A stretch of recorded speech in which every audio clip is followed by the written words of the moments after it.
Welcome and welcome back to the Evolve podcast. Thanks for joining us today. As you know, on the Evolve podcast, we talk about problem solving and ways to improve the world. And when we improve the world, mostly we want to improve our own lives, right? And that's what we're going to talk about today. We're going to talk about how to build a fascinating life through boundaries and authenticity and empowerment. And for that, we have with us today Annisha Jones. Welcome to the show, Annisha. Thanks for being here today. So what can you tell us about the process of building a fascinating life, and what does boundaries and authenticity and empowerment have to do with that? And particularly, I mean, to me, it sounds like boundaries, fascinating life, these are kind of separate subjects. So can you help me connect them? I would be happy to. First of all, thank you so much for having me on your show. I am deeply appreciative. And hello to all of your fascinating viewers. So let's talk about building this fascinating life. I'll give you a little back history, right? When I had turned 35, I had something almost like a panic attack. I started thinking, oh my gosh, I'm getting older. I don't think I've achieved all the things I wanted to achieve. Oh my gosh, am I doing this right? Am I at that point I was not married. I had a job that was good, wonderful, but was not a career. So it wasn't like, lighting me up kind of thing. So I started feeling, oh my gosh, what's going on with my life? And then I decided to calm down and think about how I can solve that problem. And in doing that, I discovered that there was a lot of other people feeling that same kind of tightness and discomfort, and to some points almost overwhelmed. And I realized, okay, there's a real problem here. Let's try to solve it. I've always been a kind of geek. I like to research and read a lot. So in doing that, I discovered that we can actually create the lives that we want instead of freaking out about what our life could be. We could, get a little hands-on and create the life that we want. And so I decided, what kind of life do you want, Annisha? Do you want a life where every year, every birthday you come and you say, oh my gosh, am I achieving the things I want to achieve? Or do you want a life that dazzles you, that you're excited about getting up every morning to go into?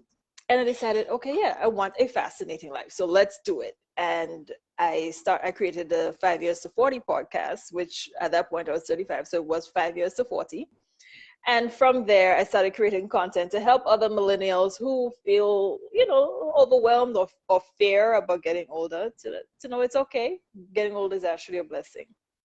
And so we started laying down the steps for fascination. So fascinating life, what does that include? Well, I think to have a fascinating life, you want to make sure that you're healthy in terms of your mental health, your physical health. You want to make sure that you're wealthy, at least financially comfortable, with where you are. And you want to make sure that you have relationships that are sound and that are reliable. And you want to know that you enjoy the people around you. You're not, grudgingly like, oh, this person again, or swiping when the phone rings. You don't want that for your life to be fascinating. You want people who light you up and people who want you in their lives because you help them light up as well. And you also want to have a career, or at least some form of meaningful work that would help you to feel as though you're able to express yourself perfectly, have that perfect self-expression kind of thing. So that's the pillar topics of 5 years to 40. And that's where I think fascination lies. Like when you're able to take care of your health and take care of your finances and take care of your body and your relationships, and give something to the world, that serve the world in a manner that helps you to feel good and help others to feel good, that's when you're fascinating. That's a fascinating life. Now, coming from that is where I was doing this for about a year and a half. And so from looking at trends and similarities, I realized that there were some things that really helps to enforce a fascinating life. And that's where the boundaries and the authenticity and the empowerment came into play. Because, and you said boundaries and empowerment seem to be almost contradictory. So the thing about boundaries is that they're not only good for keeping things out that you don't want, they're also good to keep fenced in the things that you love, the things that make you feel good. So let's say you're doing a podcast, you have this amazing content that you create, and people recognize you have this really great talent, and you can help bring out the best in people and your speeches and the things that you're able to do, and then suddenly everybody starts calling you, can you do this, and can you do the other thing, and can you go with us over here, and then you start feeling yourself feeling a little pulled in too many directions, and you love doing it, you love doing what they're asking you to do, but you start feeling, oh, should I be doing that? That's where boundaries come in. So your podcast is a very empowering thing. You give space for voices, like somebody like me. I'm in the Caribbean, in Grenada. I'm sure some people don't even know where Grenada is, right? In the Caribbean. But here I am on your platform, thank you, and I'm able to get my voice out. Now, if you're not able to have a sense of space and a sense of structure to what you're doing, you may find yourself having to, maybe you would have had to reschedule today because something else popped up, or somebody else needed you to go another place, and that is what happens when your boundaries are too porous. So that's why empowerment and boundaries actually go hand in hand. They're not contradictory. When you have good boundaries, you're able to help other people. So I'm getting my program amplified because you had boundaries to know, this is what I'm doing at this time of the day.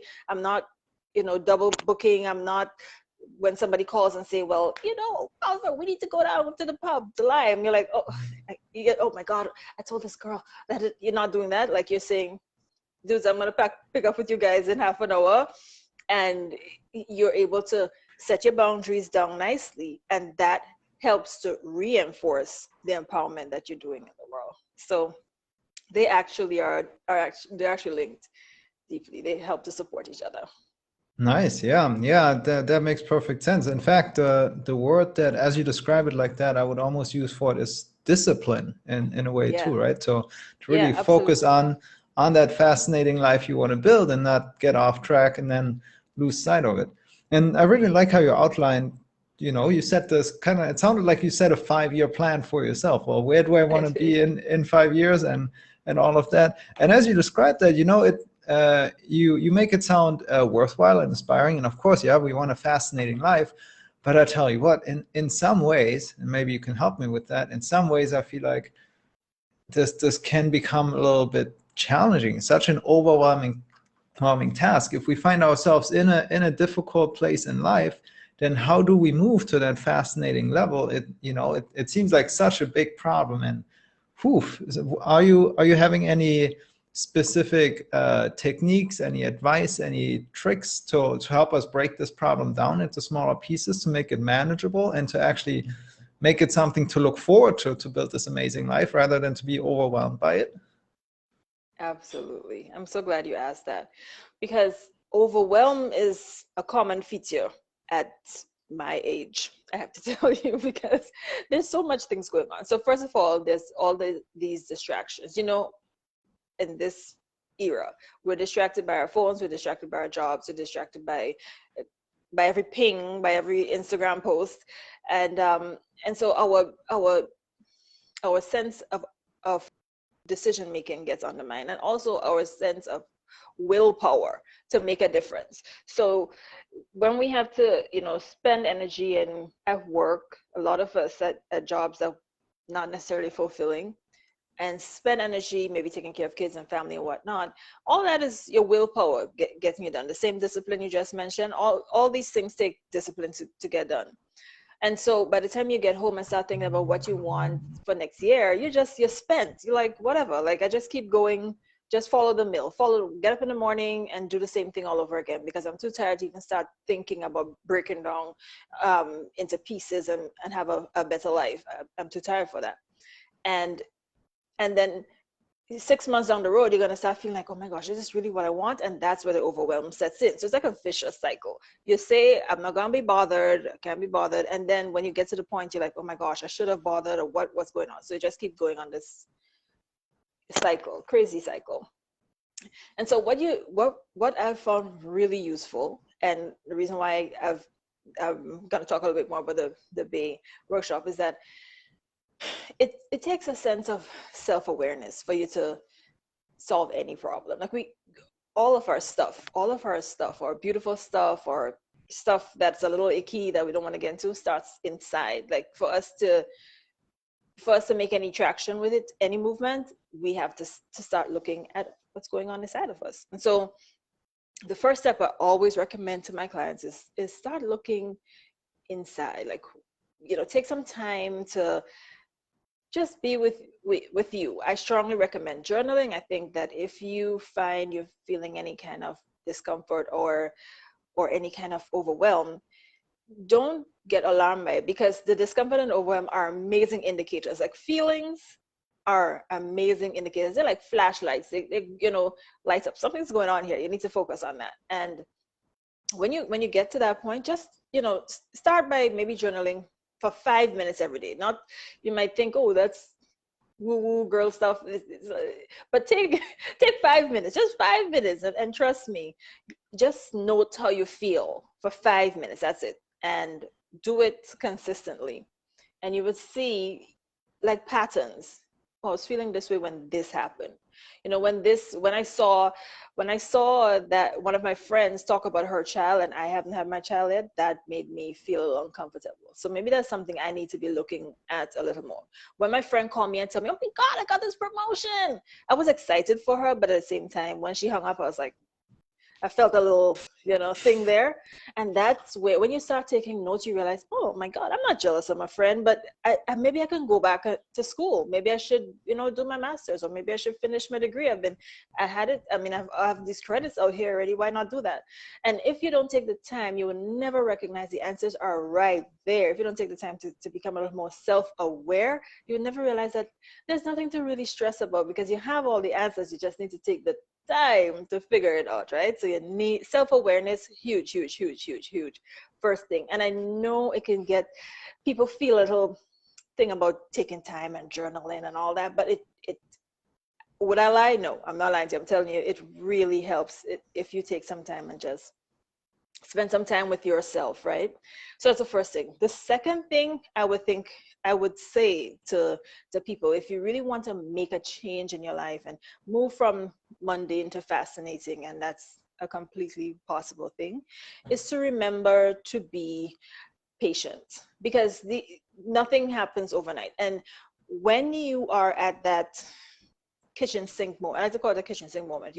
Sometimes you just go home and you want to throw everything out, like just everything except the kitchen sink. You just want to throw everything out and start over. You want to throw out your whole wardrobe. You want to cut your hair in a new hairstyle. You just want everything different.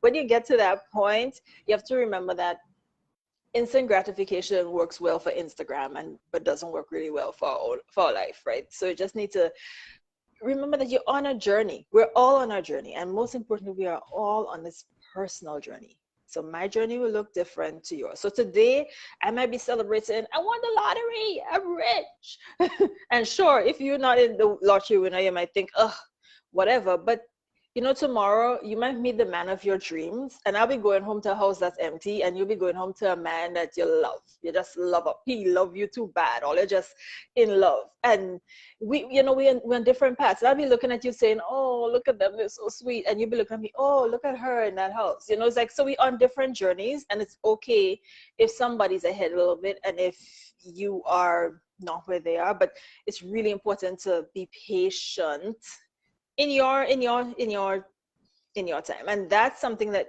you can do with mindfulness. You'll find journaling will help you to do that as well, because it keeps you present in this moment. You're aware of what's going on, and you just stay mindful. So there's that self-awareness, and there is being patient, and then there's consistency. So you start, you're okay with where you are now. You're happy to see other people when they're glowing up and when they're growing up, and you start saying, okay, you know what, I like to see how my friend looks when she gyms, or this guy has really big guns. I think if I really focus in the gym a little bit more, I'll do that too. And then you do it for a couple of weeks and you start feeling good, but then you might meet up with some friends who like to cook or like to go to the bar, and then you slip off again. And that's where you find yourself 6 months later thinking, well, wait a minute, I was doing so good. I was seeing the little, the definition. I was wearing my shirts with the cutoffs and things. And then what happened? And consistency is what happened. Like you were being inconsistent. So it's really important when you, especially when you start seeing traction towards a fascinating dream, to start getting like demonstrations that, oh my gosh, things are happening. Like you might get recognized at work, or you might get an extra, you might get that promotion too, or so you see that the work that you're putting in is coming back to you. It's really important not to slack off and to stay consistent, right? And the bonus I always tell people is to make sure that you are authentic and accountable. So authenticity ties everything together, because at the end of the day, you don't want to show up in your fascinating life and don't recognize who you are.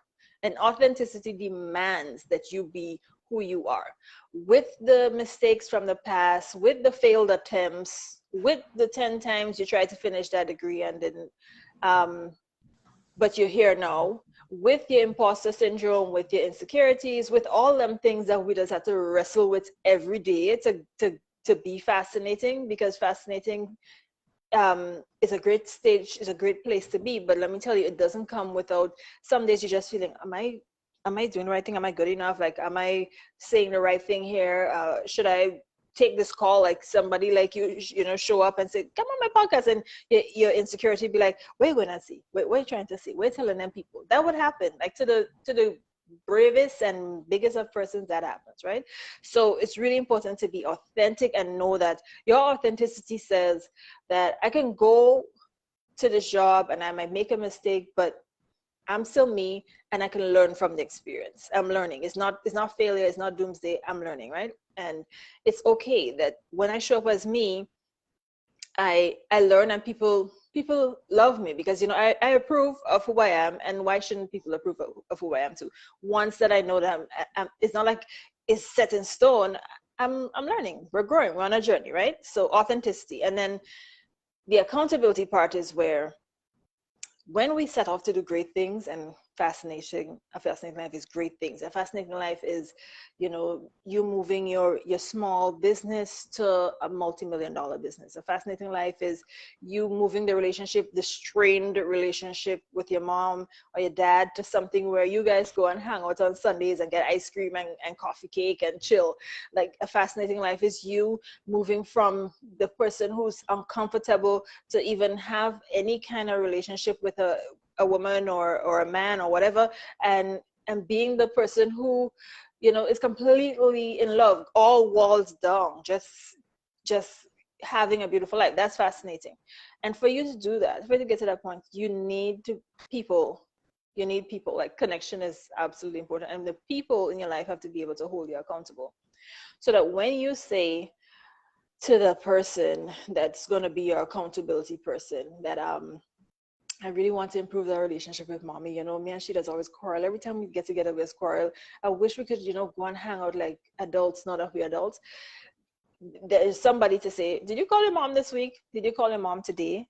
Why only, you know, I'm having a cookout. You guys can come over. Bring your mom. You know, that's, so you need somebody to be holding you accountable, because all those other things that we talked about earlier, your self-awareness and your patience and your consistency, an accountability person or accountability partner solidifies it. So they say, okay, you said that you wanted to do this, so I'm holding you accountable. So when I see you doing the work, I can say, hey, I see you doing the journaling. I see how much more aware you are now. You know, when you're speaking, you don't say, they did this to me, and that person, you say, I think I may have overacted a little bit on it. You understand? And that's the difference, you know? That's the difference. Like, you know, she made me get so angry and she did this. That's, the self-aware person would be like, okay, fine. So maybe I shouldn't tell her everything I told her, but, you know, I could work on it. That's the self-aware person. And the accountability person now say, yes, I see you doing it. And when you start to get tired, the accountability person says, listen, you have to remind you to be patient with yourself. And when you start to slip off and go to the bar instead of go to the gym, your accountability person says, hey, we have a plan. Summer body, back to the gym, back to eating properly, back to smoothies for breakfast. Come on now, we're doing this. And so you need that accountability to as almost like the ultimate boundary to help you stay on track towards that fascinating life, because it's absolutely important. But these things I do believe are essential to help us to achieve it towards the life that we That makes perfect sense. I love not only how you broke it down and the strategies that you offer and provide, but also I love your vibe. Really, you're like you keeping it down to earth, you keeping it real, but at the same time you're helping us, be empowered and do the things we got to do to live that life that we want without making it too, some people in that space, they get their head too much in the clouds and they're like, oh, positive, blah blah blah. But no, you're keeping it real. It's like, well, you gotta look at that that terrible shit as well that's going on and deal with it and make it happen. So let me ask you this, Annisha: is there a place where somebody can see more of your content or get in touch with you, or what are some next steps here to for somebody who vibes with this just as much? Absolutely. So I have on Instagram, my name is 5 years to 40, all one word, 5 years to 40. And over there, I have a beautiful group of fibers. I like to call them fibers. The content is dedicated really for millennials, who going through that transition of, we used to be, the cool kids, and we're not that anymore. So we have to kind of now, we're with all the folks. It's a little thing to deal with, but we're working on it. So that's where the content is aimed to help us to ensure that we're not, afraid of getting older, but to embrace it. So on Instagram, I'm on 5 years to 40. On YouTube, I have a channel where I offer weekly insights. So I talk about the pillar topics I mentioned earlier: health, relationships, careers, and finances. And that channel is also 5 years to 40. So you can go ahead and subscribe, and your followers, I'd be happy to have them over there. I'm trying to grow my channel, the YouTube channel right now, actually. And finally, if your wonderful audience wants to work with me, I have a course that's being relaunched in September, at the end of September. And so they just need to follow Instagram or email me on 5years to40@gmail for me to put them on the waiting list, because I have not opened enrollment as yet. Enrollments will be opened on September 15th. So, but once you're following me on Instagram and you're following me on Twitter and on Facebook, I'll send you the details, okay? So you can post. Well, how about, we'll put it down in the description below, all the info of where people can reach out and then get on the wait list for that program. And that's kind of nice, actually, that there's a bit of a leeway here, so people can check out your content, get to know you. I really like your vibe. I think it's going to be a cool program to get accountability from you and to help, with that self-awareness in that process. And also, like you said, it can sound pretty daunting, but all it takes is a couple minutes a day and somebody who checks in with you. So it's really manageable. Absolutely. Small steps, and we get there to that fascinating life is right there. Okay. But we just need to take our time and have the right ingredients. We can whip up a fascinating life. That's absolutely possible. And I like how you put it too, going from mundane to fascinating. That's great. Absolutely. Amazing. Be done. Thank you so mundane. much. Be done. Done with it. Well, I really appreciate you sharing with us your strategies, your techniques, your insights. This has been really valuable. And like I said, it's all about, improving the world, solving problems, and building a better life. And so we really align on that aspect. I appreciate your sharing. Is there anything else you would like to share? Great work that you do. Oh, I was just saying thank you for the great work that you're doing in the world. Thank you for reaching out and amplifying voices like mine. I do appreciate everything that you're doing, and I wish you the very, very best. Likewise, Annisha, likewise. We're in this together, right? We are. Amazing. All right. We'll be in touch, and thanks for sharing again. Have a good one. Take good care of her. Bye. Bye.